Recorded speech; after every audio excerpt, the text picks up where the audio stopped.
Hey, what's up, guys? I'm in Sedona, Arizona today, and I saw that what's her name, Tamron Hall. She had the baby with the white guy. The lady from the Today Show was kind of getting some controversy because she admitted to facilitating a drug deal about 30 years ago when she was 19 years old, and a lot of people were giving her shit about it, saying that she admitted to selling drugs. I think NBC or whoever her network is, I don't know if it's NBC, the network of her show basically took the episode off the air because apparently she made that confession during a private conversation with the audience, and the guest that day had been somebody who advocates for ex-offenders to get second chances, and so a lot of people are making a big deal out of it. Like, was she a drug dealer? Was she not? Was she a drug dealer? Did she just facilitate? Well, a lot of people would argue if you facilitate a drug deal, that's doing a drug deal, right? Like, you are a drug dealer.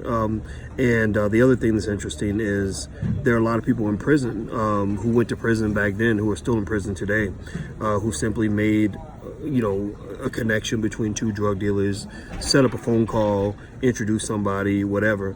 And the thing is, these are connected to these organized crime laws, these RICO charges they put on people, mostly black people. Bill Clinton really pushed a lot of this with 3 strikes laws and stuff like that, and just massive sentences for crack cocaine versus powder. And it's destroyed, millions of families and ruined lots of black communities. And so anyway, with that said, though, I want to say this. Do I feel like Tamron Hall could be defined as a drug dealer? I guess so, but that's a good thing, right? The reason it's a good thing is because I think that Tamron, again, for all of her shortcomings, should be applauded for the fact that she was willing to admit as a regular citizen that anybody could have got caught up in that web. Any of us, most of us, I'm sure most of you, if you say something in the chat, most of you probably knew somebody who was slinging, knew somebody who was doing something they weren't supposed to do.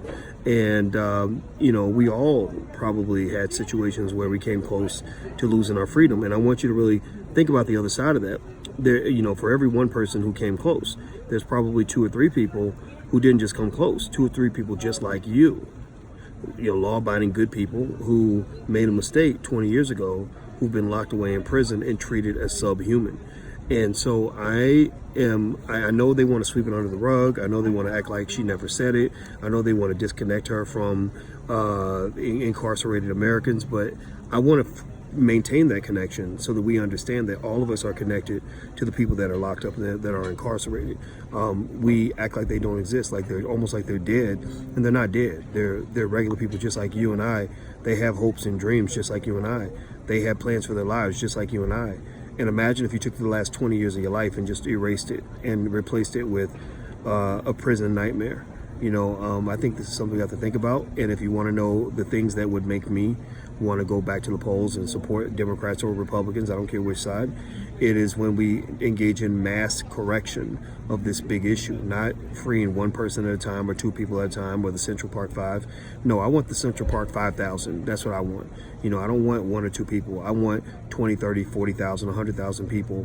I want all their cases reviewed en masse because we have an entire system that has been infected for a very long time, and nobody's dealing with that. We're getting caught up in these symbolic one-off cases when the reality is that for every Central Park 5 that you see, there's another 5, 10,000, 20,000 people who had the same experience who never got a second chance. So that's my 2 cents on Tamron Hall.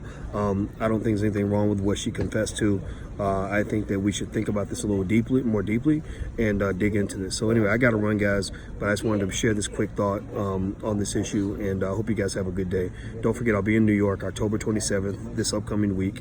If you want to come out, go to drboycenewyork.com. It's a day-long investing seminar. There is an investment required, but if you come into that room, you'll be networking with lots of other black folks who are willing to invest in their futures. These are good people for you to be around when you're trying to build your life and build your future. Also, don't forget, if you want to learn about business and things like that, go down to theblackbusinessschool.com. We have plenty of people from all different backgrounds that are all learning. Almost 100,000 students signed up in the school.